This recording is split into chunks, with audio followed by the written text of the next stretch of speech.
ABP Ganga, खबर आपकी, जुबान आपकी।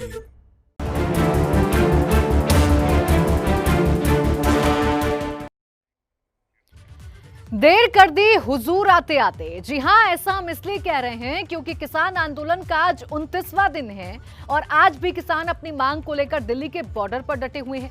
हालांकि आज तस्वीर थोड़ी जुदा दिखी क्योंकि आज कांग्रेस नेता राहुल गांधी और कांग्रेस महासचिव प्रियंका गांधी भी आंदोलन के समर्थन देने के लिए आगे आए।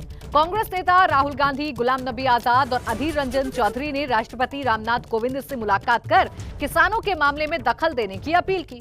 कांग्रेस नेताओं ने 2 करोड़ किसानों के साइन किए हुए ज्ञापन राष्ट्रपति को सौंपे। उधर धारा 144 लागू होने के बावजूद किसानों के समर्थन में मार्च निकालने की वजह से प्रियंका गांधी और दूसरे कांग्रेस कार्यकर्ताओं को पुलिस ने हिरासत में ले लिया। केंद्र सरकार ने आंदोलन कर रहे किसानों को एक और खत भी लिखा है।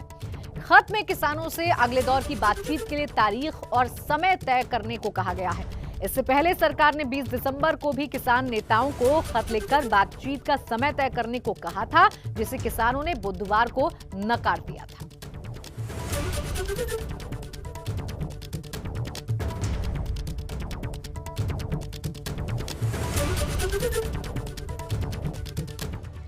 वहीं किसानों के समर्थन में लंबे अरसे बाद सामने आए राहुल गांधी और प्रियंका गांधी ने फिर से सरकार पर जोरदार हमला बोला।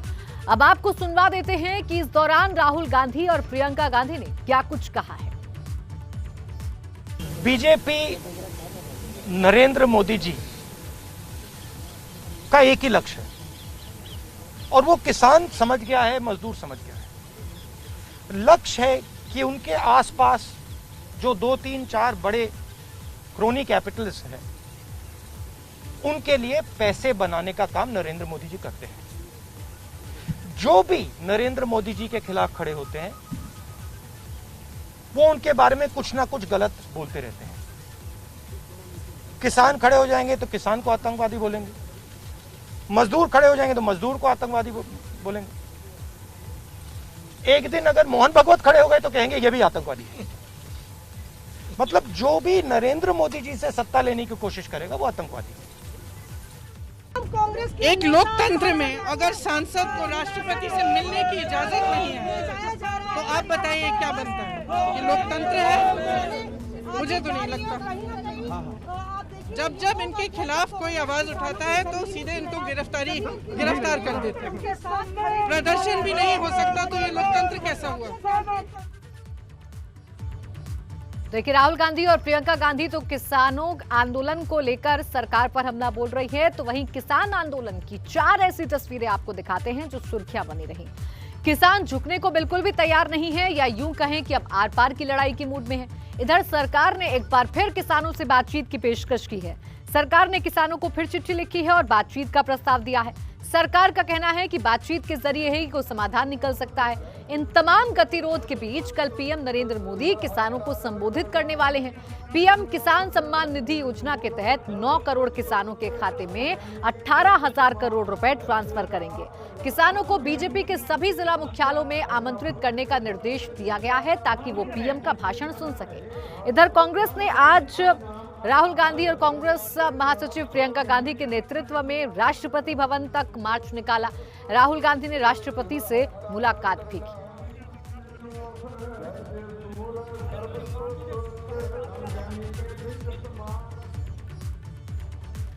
इस बीच केंद्र सरकार ने एक बार फिर से किसानों को चिट्ठी लिखकर बातचीत की पेशकश की है। सरकार ने किसानों को चिट्ठी लिखकर संकेत दिया है कि बातचीत के लिए दरवाजे खुले हैं। कृषि मंत्रालय की ओर से लिखी गई चिट्ठी में कहा गया है कि सरकार किसानों की हर मांग पर चर्चा करने के लिए तैयार है। सरकार ने चिट्ठी में लिखा है कि वो किसानों से कृषि कानूनों पर चर्चा और कानूनों को लेकर किसानों की शंकाओं के तार्किक समाधान के लिए तैयार है। सरकार ने आंदोलनकारी किसानों को लिखे पत्र में किसानों से बातचीत के अगले दौर के लिए तारीख और समय तय करने को कहा है।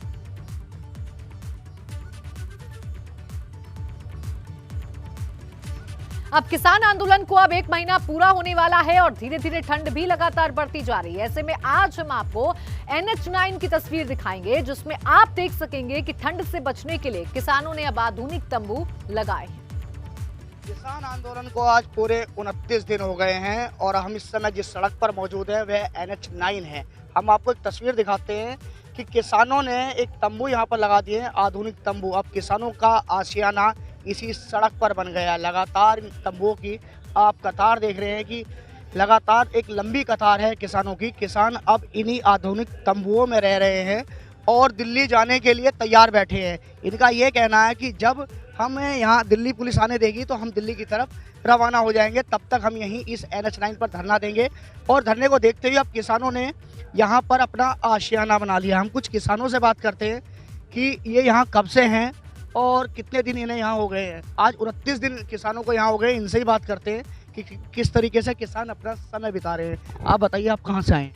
उत्तराखंड से जी। उत्तराखंड से आए हैं आप यहाँ कितने दिन से हैं और अभी आगे का और क्या है आपका? 10 दिन हो गए सर यहाँ पे। 10 दिन हो गए आंदोलन चलते, 29 दिन हो गए, आपको यहाँ 10 दिन हो गए। हमें यहाँ पे का जो आशियाना है यह सड़क है। हाँ जी हाँ जी हाँ जी। क्या लगना है जी, क्या बताएं आपको। बताइए मन की बात, आपने अपने मन की बात बताइए आप। मोदी जी की मन की बात तो सुन सुन के हम परेशान हो गए। तो किसान की वो सुन रहे हैं कहीं? क्या बताएं आपको हम। ये क्या है, रोड पे बैठे हैं बच्चे छोड़ के हम अपने, ठीक है। 10 दिन हो गए हैं, आगे अभी लंबा क्या पता कब तक मोदी जी के यहाँ बैठे उनकी बुद्धि में। जब तक नहीं वो सुनेंगे हमारी, हम हिलेंगे नहीं, ये तो क्लियर है जी। देखिए अब मैं आपको इस तंबू को दिखाता हूँ।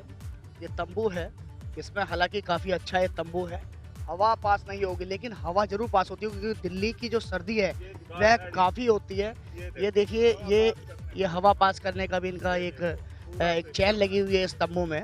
और अब किसानों के एक आशियाना है। लगातार यहाँ ऐसे बहुत तंबू देखे जा रहे हैं जिनमें लगातार किसान है। किसानों का ये कहना है कि हम यहाँ अपनी खुशी में नहीं बैठे हैं, हम यहाँ परेशान होकर बैठे हैं, हम इस कानून को वापस कराने के लिए बैठे हैं। गाजियाबाद के NH9 से ABP गंगा के लिए शक्ति सिंह।